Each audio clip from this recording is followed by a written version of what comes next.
Hello, welcome to Saints Row 2. The year is 2008. What a time to be alive. The Chinese Olympics is on. Wow. Look at all of this feng shui. The Dark Knight is out. I'm so glad I decided to wear the mask instead of going completely black. That would have looked a bit suspicious. Who the fuck are you? Mario Kart Wii makes me want to drink and drive. And the economy is performing what the professionals like to call it, a bit of an oopsie. But most importantly, Saints Row 2 is out. Ignore that guy over there. He's going through some shit. The colourful, vibrant city of Stillwater.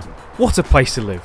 Peaceful and quiet suburban neighbourhoods, hustling streets of the city, lively university campuses, and lots of gang violence. What more could you ask for from a thriving city? You play as... and the game is simple. You must rebuild the 3rd Street Saints gang after it was disbanded at the end of the first game. And to do that, you're going to need a gang. First, we have Johnny Gat, a man with 3 things he loves in life. The Saints, Aisha, and killing people. What a stand-up member of society. Then we have Shandy. She likes... the good stuff. And she has quite the promiscuous... how the fuck do you say... She does the sex. And quite a lot of it. Next, we have Pierce. Finally, we have Carlos, the guy that helps you bust out of prison and someone who will play a key role in helping the boss rebuild the Saints back into Now, if you played the first Saints Row game, which, let's be real, only like 5 of you who are watching this have probably played the first game, Saints Row 2 is better in every way possible. So I'm told. However, I must address the elephant in the room. No, not this fat Asian woman. The PC port to this game, to put it lightly, is a burning pile of dog shit. Game crashes.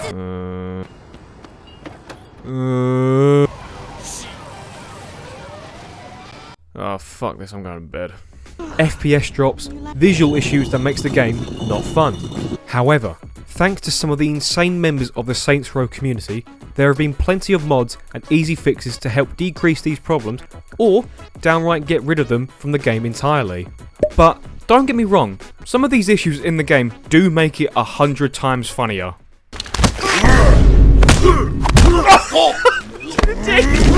Whoa, 2 seconds there. Gentlemen, before we continue on with the rest of the video, can I just ask that you do one thing for me? Give it a like, subscribe to the channel, because that will make me so happy, to the point where I might shit myself. Now, for those of you that don't know, Saints Row 2 is a wacky, whimsical, open world game that will be having you doing the most dumb and funniest shit possible in a video game. Like spraying shit on people, holding someone at gunpoint and then throwing them off a building, to then eating Chinese food or someone gets their shit kicked in. You then have the other side of this game, where it gets a bit serious. You watch as your best friend's girlfriend gets killed, and you then have to watch as one of your gang members is violently pulled down the street only for you to put him out of his misery. This game does have its serious moments, but 5 minutes after you've witnessed said serious moments, you're back to the old tomfoolery of Saints Row, such as running butt-ass naked down the street, to then committing insurance fraud. Because, why not? So, if you're new to Saints Row, it's better to say that it's like GTA, but if it didn't take itself seriously. I mean, you'll never see an NPC doing this in a GTA game, will ya? And that is what makes this game so fun. While GTA was going down a more serious route, Saints Row went down the more fuck it route, and they embraced it. Memorable characters, goofy ass missions, and cutscenes ripped straight out of a sitcom. He was fucking followed. You aren't gonna believe this! A bunch of Ronin goons are coming this way? Well, yeah. And let's just remember, this is a game about gang warfare, with a sprinkle of goofy shit and plenty of autism. How could I forget? We're 4 minutes into this video, and I haven't spoken about arguably the best feature in Saints Row 2, and that is the insane levels of customization this game offers. Would you like to be a fat Hispanic woman with a masculine British voice, with bright red skin, with a severely deformed face? Well, you can, if that's what tickles your pickle. You can choose what taunts and compliments you give to other NPCs. Show some love to your fellow gang members by profusely vomiting on command. Why not just blow them a kiss? Because there's nothing more masculine than having a hardened gang leader blowing his homies a kiss. Or why not just start insulting people and the police by dancing like Michael Jackson? Or how about you just start eating food, because that pisses them off for some reason. Why not just embrace your inner sassy white girl? I tried to recreate myself, and it turns out pretty well. You also have some insane levels of customization available for your clothing. From logos that date back to like 2010, 2011, to the colour of the clothes, to even whether or not you want your shirt buttoned up or not. You have all the freedom you want with this level of character customization. But I will tell you this, nothing prepares you for when you see your abominations in their true form in a cutscene.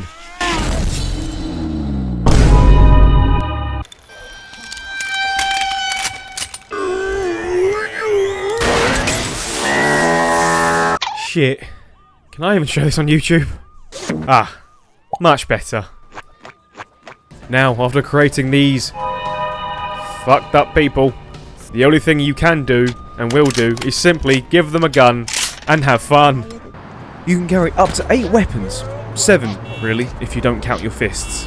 You have an assortment of melee weapons, pistols, SMGs, shotguns, rifles, big guns, and explosives. You've also got every vehicle at this game at your disposal, because using vehicles as a weapon is its first usage, or using it to travel is its secondary usage.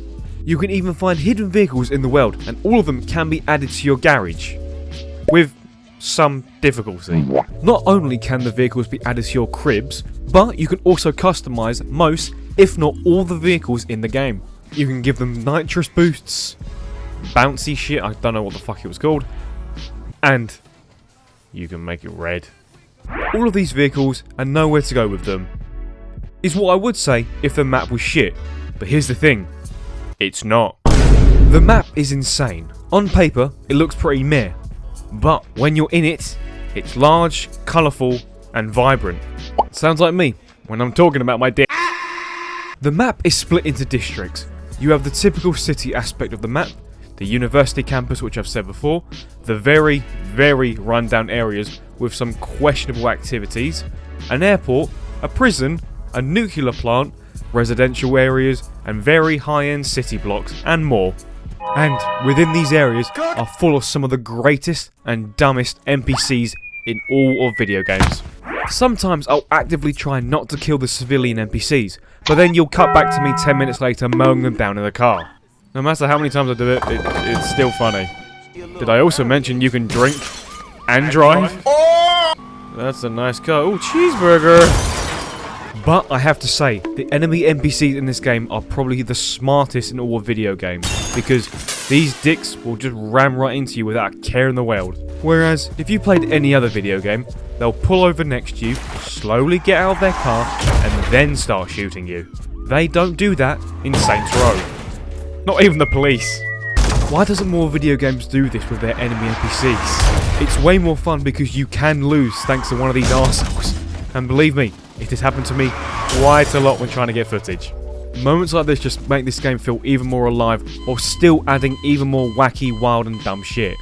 Speaking of weird and wacky, and lots of weird shit, we've got the activities scattered all around the map. To progress to the next story mission, you need to increase your respect score, and the best way to do that is to play these side activities. There's a lot of them, and well, I'm not covering all of them because this video is already too long already. I mentioned it at the start, but I'm going to mention it again because it's funny. Insurance fraud is very self-explanatory. You let your inner thoughts and demons win and throw yourself into oncoming traffic. The more damage you inflict on yourself, the more money you will make. And if you rack up some big cash in these red areas, you'll max out your adrenaline meter quicker. And once you max out your adrenaline meter, you can be sent flying and get some insane points. Fuzz is simple. You wear a police uniform and a cameraman follows you, and you disperse rioters. Or apprehend thieves. Stop resisting! The cameraman will give you items to further the cause of arresting these criminals. Make sure you use them to rack up bigger points. Escort involves you. But you're not the lucky guy. You're just the driver. So that just makes you a cuck. Basically, you drive around a hard-working woman and have to pick up highly professional men or women cheating on their partners. But to make the challenge hard, you've got people chasing you and trying to film the people cheating. So, you gotta drive around like your baby driver, but instead of robbing a bank, you're listening to someone emptying their bank. Also, at some points, they'll ask you to drive dangerously and cause chaos because that's their kink. Ayo, I don't kink shame. Whatever floats your boat or tickles your pickle. All of these activities have 6 levels to each one, and the difficulty increases as you progress.